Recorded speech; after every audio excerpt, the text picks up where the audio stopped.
Hello friends, welcome to the success केंद्रा।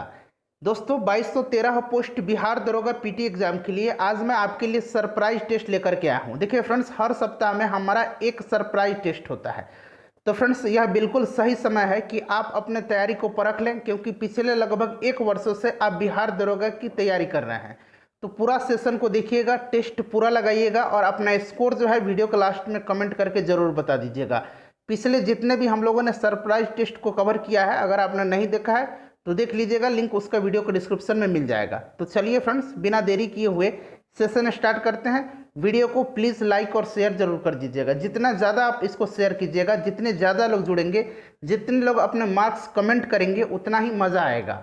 तो चलिए शुरू करते हैं। चैनल पर पहली बार आए हैं तो चैनल को सब्सक्राइब कर लीजिएगा, साथ ही साथ बेल आइकन को जरूर दबा लीजिएगा, ताकि जब भी बिहार दरोगा से रिलेटेड कोई भी इंपॉर्टेंट वीडियो अपलोड किया जाए उसका नोटिफिकेशन सबसे पहले आपके पास पहुंच जाए। फ्रेंड्स, पहला क्वेश्चन देखिएगा। पहला क्वेश्चन है कि जुलाई 2021 में नेपाल के नए प्रधानमंत्री कौन नियुक्त किए गए हैं। काफ़ी इंपॉर्टेंट क्वेश्चन है। आप लोगों को कोशिश करना है केवल 5 से 7 सेकंड के अंदर में आंसर दे देने के लिए।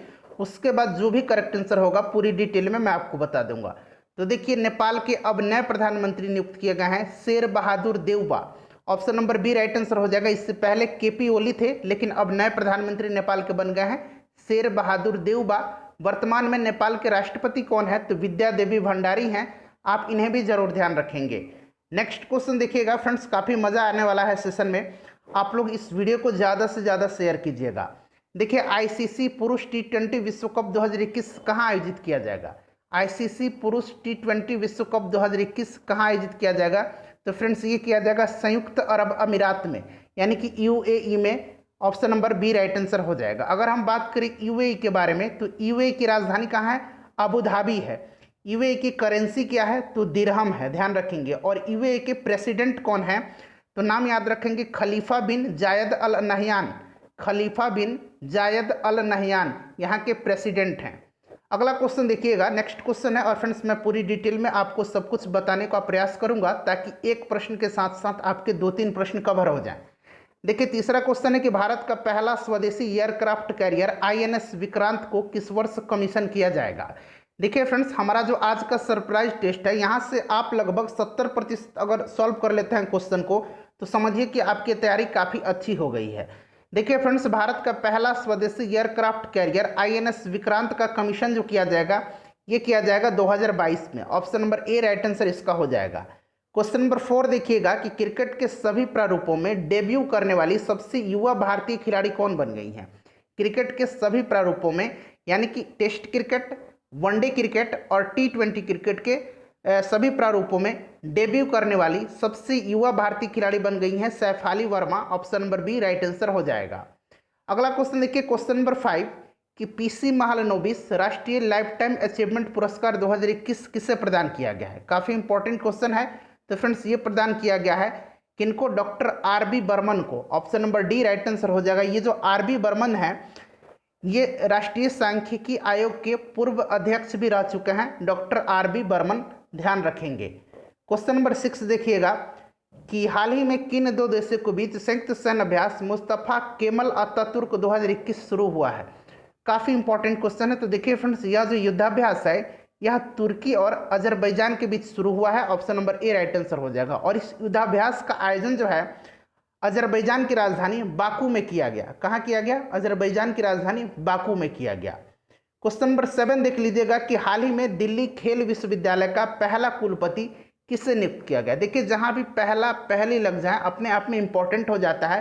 फ्रेंड्स, इससे पहले हम लोगों ने बिहार दरोगा पीटी एग्जाम के लिए जो हमारा सुपर मिनी टेस्ट सीरीज चल रहा था, उसमें हम लोगों ने 17 टेस्ट सीरीज को कवर किया हुआ है।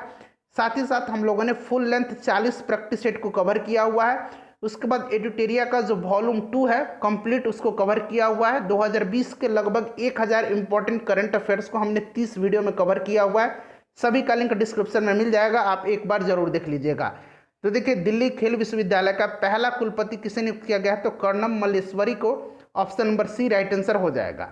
नेक्स्ट क्वेश्चन देखिएगा फ्रेंड्स, ये जो सेशन है आपका आज का जो सरप्राइज टेस्ट है, इसमें करंट अफेयर्स के काफ़ी अच्छे क्वेश्चन हैं। काफ़ी मात्रा में मैंने करंट अफेयर्स के क्वेश्चंस को शामिल भी किया है। हाल ही में किस हवाई अड्डे को रोल ऑफ एक्सीलेंस पुरस्कार से नवाजा गया है। हाल ही में किस हवाई अड्डे को रोल ऑफ एक्सीलेंस पुरस्कार से नवाजा गया है? तो ये नवाजा गया है कोचीन अंतर्राष्ट्रीय हवाई अड्डा। Option number D right answer हो जाएगा, ध्यान रखेंगे। क्वेश्चन नंबर 9 देखिएगा कि उत्प्लावी बल निर्भर करता है। देखिए फ्रेंड्स, उत्प्लावी बल जो है यह निर्भर करता है, किस पर निर्भर करता है ये आपसे पूछा गया है। तो उत्प्लावी बल विस्थापित तरल के भार पर निर्भर करता है, ठीक है। तो राइट आंसर इसका ऑप्शन नंबर डी हो जाएगा। आप लोग ध्यान से इसको देखिएगा, विस्थापित तरल के भार पर जो है ये निर्भर करता है, ठीक है। काफ़ी इंपॉर्टेंट है, इसको आप लोग ध्यान रखिएगा। देखिए आर्किमिडीज का जो सिद्धांत है आपने उसको पढ़ा भी होगा पहले, कि जब कोई वस्तु किसी द्रव्य में पूरी अथवा आंशिक रूप से डुबोई जाती है तो उसके भार में कमी का आभास होता है। भार में यह आभासी कमी वस्तु द्वारा हटाए गए द्रव्य के भार के बराबर होती है, ठीक है। चलिए नेक्स्ट क्वेश्चन देख लीजिएगा। अगला क्वेश्चन है कि वैदिक ग्रंथों के प्रसिद्ध भाष्यकार सायन निम्नलिखित में से किस एक काल में सक्रिय थे? तो सायन जो थे ये किस काल में सक्रिय थे, ये आपसे पूछा जा रहा है। तो ये जो थे ये विजयनगर राज्य काल में सक्रिय थे। Option number D right answer हो जाएगा। ये जो सायन जो थे ना, यह 24 वर्षों तक, ध्यान रखेंगे, 24 वर्षों तक विजयनगर साम्राज्य के सेनापति एवं अमात्य रहे थे। सेनापति एवं अमात्य रहे थे, ध्यान रखेंगे। क्वेश्चन नंबर 11 देखिएगा कि सूफिया कलाम जो एक प्रकार की भक्ति संगीत है, विशेषता है। तो सूफिया कलाम जो है ये कहाँ की जो है भक्ति संगीत है? तो ये है कश्मीर की। Option number B right answer हो जाएगा। पटनक कलम चित्रकला शैली आपको पता होगा ये बिहार की है, ठीक है। चलिए क्वेश्चन नंबर 12 देख लीजिएगा कि एक लेंस की फोकस दूरी 25 सेंटीमीटर है, इसका क्षमता क्या होगा? काफ़ी इंपॉर्टेंट क्वेश्चन है फ्रेंड्स, तो ध्यान दीजिएगा। देखिए लेंस का शक्ति यानी कि P इक्वल टू क्या होता है, 1/f होता है। f क्या है? लेंस की फोकस दूरी है। देखिए फोकस दूरी जब भी हम यहाँ पर क्षमता निकालते हैं तो सेंटीमीटर में नहीं मीटर में होना चाहिए। तो आप क्या कीजिए, 25 सेंटीमीटर को मीटर में चेंज कर दीजिए। तो चलिए यहाँ मैं कर देता हूँ f 1/25/100 हो जाएगा। जब हम मीटर में चेंज करेंगे तो ये 100 ऊपर चला जाएगा और नीचे कितना आ जाएगा, 25 आ जाएगा। तो 2500 के 100 यानी कि 4 डायोप्टर आ गया। देखिए लेंस की क्षमता को हमेशा हम लोग डी से डिनोट करते हैं, डी को मतलब होता है डायोप्टर, क्लियर है। और देखिए यहाँ पॉजिटिव आया है यानी कि +4D आया है। अब देखना है यहाँ माइनस नहीं है तो +4D है, और प्लस में जो होता है लेंस की जो दूरी होती है वो क्या होती है, धनात्मक होती है ना, मैंने बताया था। और प्लस में जब आया है यहाँ डायोप्टर तो आप समझ जाइए कि यह लेंस कौन सी है, उत्तल लेंस। अगर माइनस में आता है इसका पावर तो वो अवतल लेंस होती, ठीक है।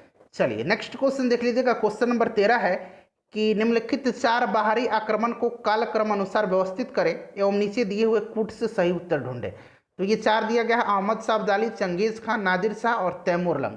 बिल्कुल क्रम से आपको जो है इनको बताना है। तो देखिए सबसे पहला आक्रमण जो है किसने किया था, चंगेज खान ने किया था। हालांकि आक्रमण नहीं किया था लेकिन आक्रमण का खतरा था, ठीक है। 1221 से लेकर के 1227 के दरमियान, उस समय इल्तुतमिश शासक था। उसके बाद देखिए दूसरा आक्रमण जो है 1398 ईस्वी में किसने किया था, तैमूर ने किया था। तैमूर ने भारत पर जब आक्रमण किया था उस समय नसरुद्दीन महमूद तुगलक का शासन था, क्लियर। 1398 हो जाएगा। उसके बाद किसका रहा था, नादिर शाह का रहा था। नादिर शाह किसके समय में आक्रमण किया था, तो मोहम्मद शाह रंगीला उस समय मुगल बादशाह था 1739 में, ठीक है। और फिर जो है अहमद शाह अब्दाली जो था, यह आप जानते हैं कि पानीपत का तीसरा युद्ध अहमद शाह अब्दाली के समय में हुआ था। तो क्रम इसका क्या हो जाएगा, 2-4-3-1, 2-4-3-1, option number C right answer इसका हो जाएगा। नेक्स्ट क्वेश्चन देख लीजिएगा फ्रेंड्स कि वर्ष का सबसे छोटा दिन है, वर्ष का सबसे छोटा दिन है। देखिए वर्ष का सबसे छोटा दिन जो है 22 दिसंबर, राइट आंसर इसका हो जाएगा ऑप्शन नंबर बी, ठीक है। उत्तरी गोलार्ध में 22 दिसंबर को सबसे छोटा दिन होता है। उत्तरी गोलार्ध की बात हो रही है। 21 जून को उत्तरी गोलार्ध में सबसे बड़ा दिन होता है। 21 जून को सबसे बड़ा दिन होता है और इस दिन विश्व योग दिवस मनाया जाता है, ठीक है फ्रेंड्स। देखिए अब 22 दिसंबर के दिन, अभी मैंने बताया कि वर्ष का सबसे छोटा दिन उत्तरी गोलार्ध में होता है, लेकिन 22 दिसंबर के दिन दक्षिणी गोलार्ध में सबसे बड़ा दिन होता है 22 दिसंबर के दिन, ठीक है। 23 सितंबर और 21 मार्च को दिन और रात बराबर होते हैं। आपको ध्यान होगा 23 सितंबर और 21 मार्च को दिन और रात जो है ये बराबर होते हैं, ठीक है। ध्यान रखेंगे सबको। चलिए फ्रेंड्स प्लीज़ वीडियो को लाइक कर दीजिएगा। सेशन अगर आपको पसंद आ रहा है तभी आप लाइक कीजिएगा, अन्यथा आप लाइक मत कीजिए, आप डिसलाइक भी कर सकते हैं। देखिए भारत भवन का वास्तुविद है, तो सबसे पहले आप जान लीजिए कि यह भारत भवन है कहाँ। तो ये भारत भवन जो है यह भोपाल में है। कहाँ है? भोपाल में। और इसके जो वास्तुविद हैं ये चार्ल्स कोरिया हो जाएगा। Option number A right answer हो जाएगा। ठीक है फ्रेंड्स, देखिए चंडीगढ़ शहर का वास्तुकार पूछा जाता है तो ली कार्बुजियर जो था ये चंडीगढ़ का वास्तुकार था। उसके बाद लुटियंस जो था यह राष्ट्रपति भवन का वास्तुकार था। अगला क्वेश्चन देख लीजिएगा, क्वेश्चन नंबर 16 है कि किस देश ने हाल ही में टेलीविजन पर जंक फूड के विज्ञापन दिखाने पर रोक लगाई है? तो फ्रेंड्स यह जो देश है कौन सा है? यह देश ब्रिटेन है। Option number B right answer हो जाएगा। ब्रिटेन ने बच्चों की सेहत को ध्यान में रखते हुए यह फैसला लिया है। वहाँ के जो प्रधानमंत्री हैं बोरिस जॉनसन, उन्हीं की सरकार ने यह फैसला लिया है। 17 नंबर क्वेश्चन देख लीजिएगा कि संजय कोठारी के स्थान पर कौन केंद्रीय सतर्कता आयुक्त, ठीक है, सेंट्रल विजिलेंस कमिश्नर नियुक्त किए गए हैं? तो देखिए फ्रेंड्स अभी वर्तमान में जो है कौन नियुक्त किए गए हैं? ये किए गए हैं, बताइए राइट आंसर क्या हो जाएगा? Suresh N Patel. Option number B right answer हो जाएगा। ये जो सीवीसी होता है इसकी नियुक्ति भारत के राष्ट्रपति के द्वारा की जाती है। अगला क्वेश्चन देख लीजिएगा कि निम्न में से कौन सा कर यानी कि टैक्स जो है वो प्रत्यक्ष कर नहीं है? तो इसमें से प्रत्यक्ष कर कौन सा नहीं है ये आपको बताना है। देखिए फ्रेंड्स बिक्री कर जो है यह प्रत्यक्ष कर नहीं है। ऑप्शन नंबर सी इसका राइट आंसर हो जाएगा। नेक्स्ट क्वेश्चन देख लीजिएगा। अगला क्वेश्चन है कि भारत में स्वसंपोषित विकास का उद्देश्य सर्वप्रथम अपनाया गया। तो फ्रेंड्स ये कौन सी पंचवर्षीय योजना में अपनाया गया ये आपसे पूछा जा रहा है। तो ये अपनाया गया था तीसरी पंचवर्षीय योजना में। Option number A right answer हो जाएगा।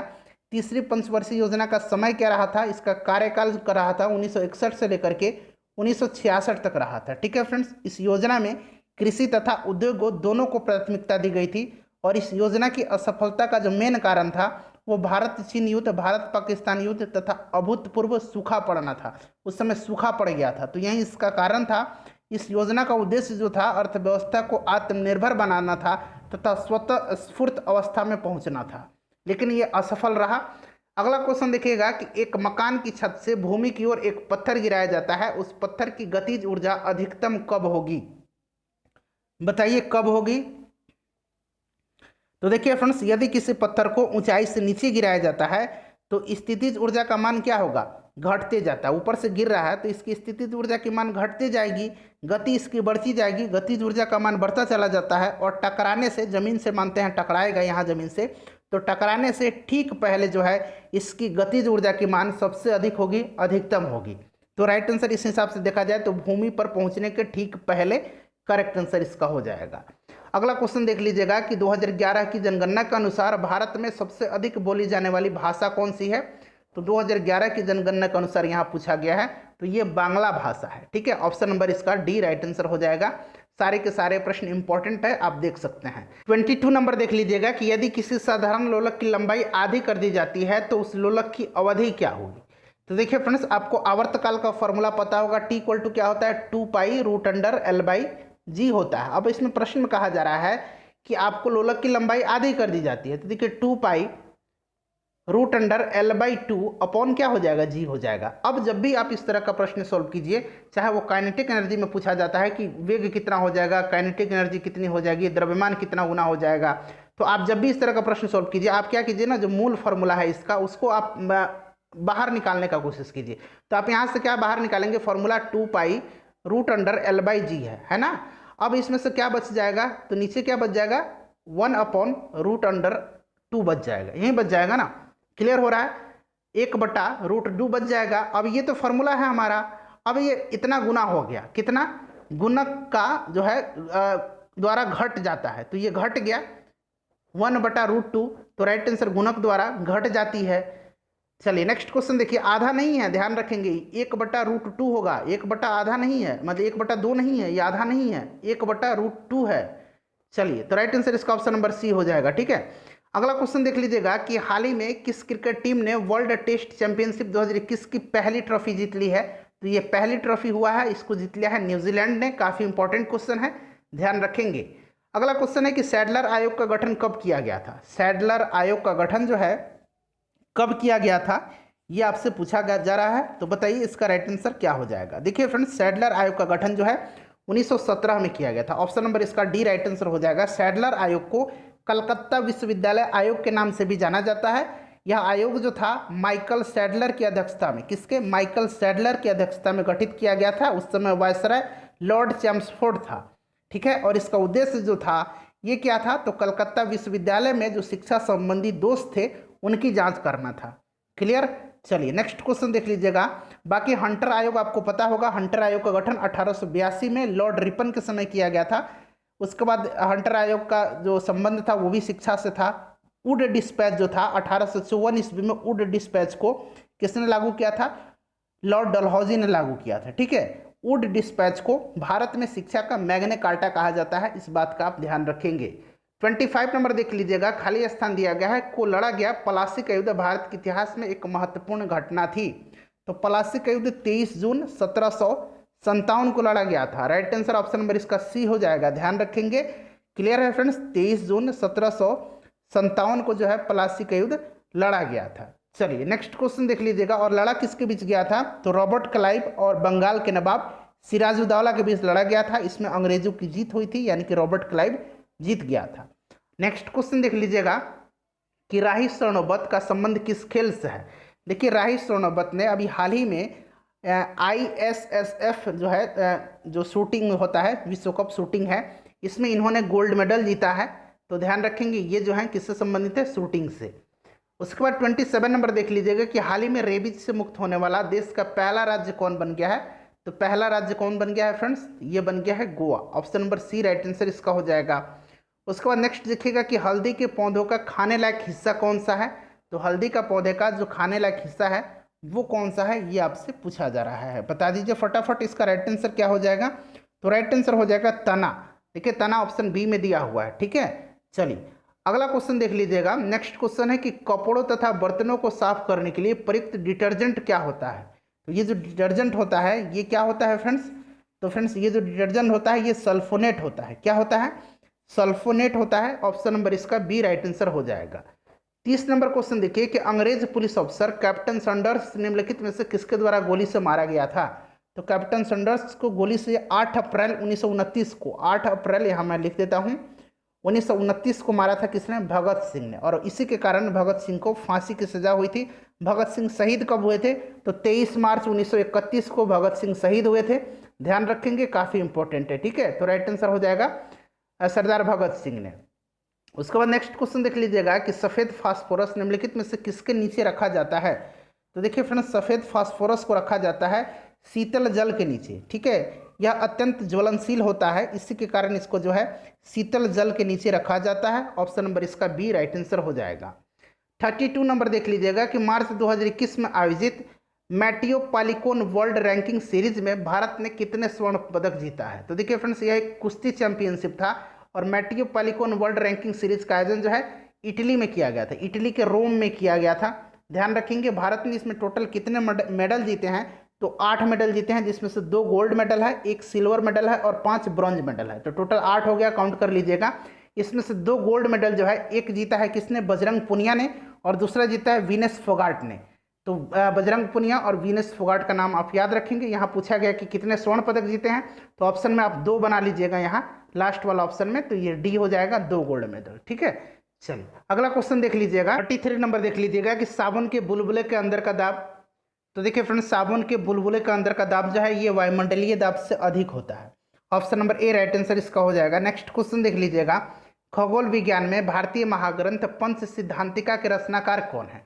तो पंच सिद्धांतिका का रचनाकार कौन है, यह है Varahamihira. Option number A right answer हो जाएगा। बराहमिहिर जो थे ये खगोल शास्त्री थे और ये फ्रेंड्स चंद्रगुप्त द्वितीय के, यानी कि ये गुप्त काल से संबंधित हैं, ध्यान रखेंगे। नेक्स्ट क्वेश्चन देख लीजिएगा फ्रेंड्स। अगला क्वेश्चन है कि the population myth Islam family planning and politics in India पुस्तक के लेखक कौन है। The population myth Islam family planning and politics in India पुस्तक के लेखक कौन है, तो पूर्व मुख्य चुनाव आयुक्त SY कुरैशी हैं। Option number C right answer इसका हो जाएगा। काफ़ी इंपॉर्टेंट बुक है, ध्यान रखेंगे। करंट अफेयर आप डिस्क्रिप्शन में लिंक है, डाउनलोड कर लीजिएगा। पूरे 1 जनवरी से लेकर के 1 जुलाई तक का करंट अफेयर वहाँ पर दिया गया है। ठीक है, 800 करंट अफेयर्स के क्वेश्चन हैं, आप डाउनलोड कर लीजिएगा। देखिए 36 नंबर है कि विंबलडन 2021 में महिला एकल का खिताब किसने जीता है। तो विंबलडन में महिला एकल का खिताब पूछा गया है। तो महिला एकल का खिताब जो है ये जीता है एशले बार्टी ने। एशले बार्टी कहाँ की हैं, ये ऑस्ट्रेलिया की हैं। इन्होंने फाइनल में चेक गणराज्य के कैरोलिना प्लिस्कोवा को हराया है। अगर हम मेंस की बात करें, मेंस एकल पुरुष एकल का खिताब, तो नोवाक जोकोविच ने जीता है। नोवाक जोकोविच ने फाइनल में मैटियो बेरेटिनी को हराया था। विंबलडन वाला वीडियो अगर आपने नहीं देखा है तो देख लीजिएगा, लगभग वहाँ हम लोग ने जितने भी विंबलडन से संबंधित इंपॉर्टेंट क्वेश्चन है उनको कवर किया हुआ है। देखिए मार्च 2021 में किस देश ने अंतरिक्ष उपग्रह आर्कटिका एम लॉन्च किया है? तो आर्कटिका एम लॉन्च किया है किसने? रूस ने किया है। आर्कटिक क्षेत्र में मौसम और जलवायु की निगरानी के लिए यह लॉन्च किया गया है। कहाँ से लॉन्च किया है? तो बैंकनूर से लॉन्च किया है। ठीक है, बैंकनूर से लॉन्च किया है, कजाकिस्तान बैंकनूर से यह सैटेलाइट लॉन्च किया है रूस ने। Option number D right answer हो जाएगा। देखिए आर्थिक स्वतंत्रता सूचकांक 2021 में शीर्ष पर कौन सा देश रहा है? आर्थिक स्वतंत्रता सूचकांक जारी कौन करता है? तो देखिए यह संस्था जो है अमेरिकी संस्था है, the heritage foundation. The heritage foundation वही जारी करता है। प्रथम स्थान पर इसमें सिंगापुर रहा। अगर हम बात करें भारत का स्थान, तो भारत का स्थान इसमें 121वां रहा है, इसको भी आप ध्यान रखेंगे। 39 नंबर देखिएगा कि रुक्मणी देवी अरुंडेल किसके साथ जुड़ी हुई हैं? तो रुक्मणी देवी अरुंडेल का संबंध जो है यह किससे है, यह आपसे पूछा जा रहा है। तो देखिए यह भरतनाट्यम की शीर्ष कलाकार हैं। Option number B right answer हो जाएगा, भरतनाट्यम। उसके बाद देखिए 40 नंबर के प्रथम फिल्म फेयर अवार्ड जो है किस अभिनेता ने प्रथम फिल्म फेयर अवार्ड में किस अभिनेता ने सर्वश्रेष्ठ अभिनेता का अवार्ड जीता था? तो देखिए ये पहला फिल्म फेयर अवार्ड जो है इसका आयोजन मार्च 1954 में किया गया था। ठीक है फ्रेंड्स, और इसमें जो है सर्वश्रेष्ठ अभिनेता का अवार्ड दिलीप कुमार जी को दिया गया था। हाल ही में दिलीप कुमार जी का निधन हो गया है, तो इनसे संबंधित प्रश्न आपके एग्जाम में बन सकते हैं, आप ध्यान रखेंगे। वहीं आपसे पूछा जाए कि सर्वश्रेष्ठ अभिनेत्री का अवार्ड किसने जीता है? तो सर्वश्रेष्ठ अभिनेत्री का अवार्ड मीना कुमारी ने जीता था। किस मूवी के लिए? तो बैजू बाबरा के लिए। और दिलीप कुमार जी को सर्वश्रेष्ठ अभिनेता का जो अवार्ड दिया गया था ये दाग मूवी के लिए दिया गया था, ये भी आप ध्यान रखेंगे। 41 नंबर देख लीजिएगा, अमीबा प्रजाति के अंतर्गत आता है। अमीबा किस प्रजाति के अंतर्गत आता है? तो अमीबा जो है यह एक कोशिकीय जीव है, ध्यान रखेंगे, एक कोशिकीय जीव है। और यह जो आता है यह आता है प्रोटोजोआ के अंतर्गत। Option number A right answer इसका हो जाएगा। 42 नंबर देखिएगा कि पुलित्जर पुरस्कार को किस वर्ष में स्थापित किया गया? पुलित्जर पुरस्कार पत्रकारिता के क्षेत्र में दिया जाता है और इसकी शुरुआत 1917 से की गई। Option number C right answer हो जाएगा। इसकी स्थापना जो है 1917 में की गई थी। 43 नंबर देखिए कि हाल ही में संसद टीवी के सीईओ के पद पर किसे नियुक्त किया गया? तो अभी संसद टीवी जो आपने नाम सुना होगा कि लोकसभा टीवी और राज्यसभा टीवी का विलय कर दिया गया है और इसका नाम संसद टीवी रख दिया गया है और इसका सीईओ बनाया गया है रवि कपूर को। Option number A right answer हो जाएगा। उसके बाद 44 नंबर देखिए कि मार्च 2021 में किस देश ने पहले ट्रांसजेंडर न्यूज रीडर को नियुक्त किया है?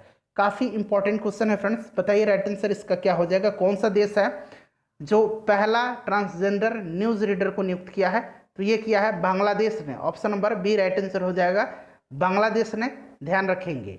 उसके बाद देख लीजिएगा कि हाल ही में किस राज्य में अटुकल पोंगल उत्सव आयोजित किया गया? अटुकल पोंगल उत्सव जो है इसका आयोजन किया गया है केरल में, ध्यान रखिएगा। ऑप्शन नंबर सी इसका राइट आंसर हो जाएगा। नेक्स्ट क्वेश्चन हमारा है, विश्व मौसम विज्ञान दिवस कब मनाया जाता है? विश्व मौसम विज्ञान दिवस जो है यह मनाया जाता है 23 मार्च के दिन। 18 अप्रैल के दिन क्या मनाया जाता है? विश्व विरासत दिवस मनाया जाता है। 22 मार्च के दिन विश्व जल दिवस मनाया जाता है। 17 अप्रैल के दिन क्या मनाया जाता है? तो ध्यान रखेंगे, विश्व हीमोफीलिया दिवस, हीमोफीलिया दिवस मनाया जाता है। अगला क्वेश्चन देख लीजिएगा कि उस्ताद मंसूर जो थे किसके शासनकाल के प्रसिद्ध चित्रकार थे? तो उस्ताद मंसूर जो थे यह चित्रकार थे किसके दरबार के? तो फ्रेंड्स जहांगीर के। Option number B right answer हो जाएगा, इंपॉर्टेंट है, ध्यान रखेंगे। उसके बाद देख लीजिएगा कि हाल ही में किस देश के पहले प्रधानमंत्री रहे माइकल सोमारे का निधन हो गया है? तो देखिए ये देश के किस देश के पहले प्रधानमंत्री थे? पहले प्रधानमंत्री थे ना, इसलिए इंपॉर्टेंट है। तो ये पपुआ न्यू गिनी के पहले प्रधानमंत्री थे माइकल सोमारे। 49 नंबर देख लीजिएगा, फरवरी 2021 में अटल पर्यावरण भवन का उद्घाटन कहाँ किया गया? तो देखिए इसका उद्घाटन जो है किसने किया है? तो प्रकाश जावड़ेकर ने किया था और लक्षद्वीप में जो है इसका उद्घाटन किया गया था। ठीक है फ्रेंड्स, नेक्स्ट क्वेश्चन देख लीजिएगा। अगला क्वेश्चन है कि ई कैबिनेट को लागू करने वाला देश का पहला राज्य कौन बन गया? देखिए फ्रेंड्स, इसको मैंने आपको कई बार कवर करवाया हुआ है।